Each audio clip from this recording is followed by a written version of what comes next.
An estimated 90% of ginseng grown in the U.S. comes from Marathon County. In recent years, the number of farmers growing ginseng has fallen. The problem isn't the soil or climate, it's Washington. A trade war between the U.S. and China has impacted ginseng. Our own Jeremy Fredricks spoke with one farmer who said this is one of the hardest things his family's 50-year business has faced. Good evening, Jeremy. Good evening, Dan and Jessica. Will Su's family has been growing ginseng for generations and selling it to Asia.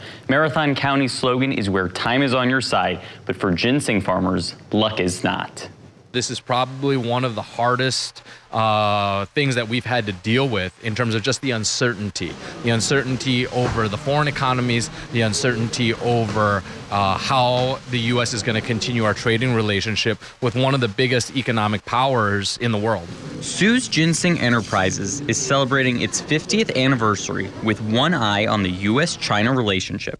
Tensions over trade resulted in tariffs, which is basically a tax on companies that import a foreign product. Tariffs, alongside the economic impacts of the COVID-19 pandemic, have impacted Wisconsin's ginseng industry. At least on the farming side, for sure, you can feel that impact of the tariff because people and farmers are just receiving less for the products, so we spend less. Former President Donald Trump put tariffs on China during his administration, and Beijing responded with its own. The Chinese government has added a 25% tariff on ginseng. To import U.S. ginseng there, Chinese companies have to pay 32.5% in tariffs. Most of our ginseng is exported to Asia, particularly China. Those countries put a tariff on our exports, their imports of ginseng, and that's led to less sales because the consumer in those countries sees higher prices. U.S. ginseng exports to China have fallen 18% since 2017.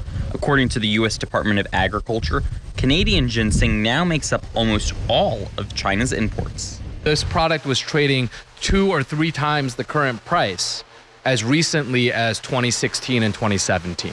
President Joe Biden has kept tariffs on China in place, and China has kept theirs.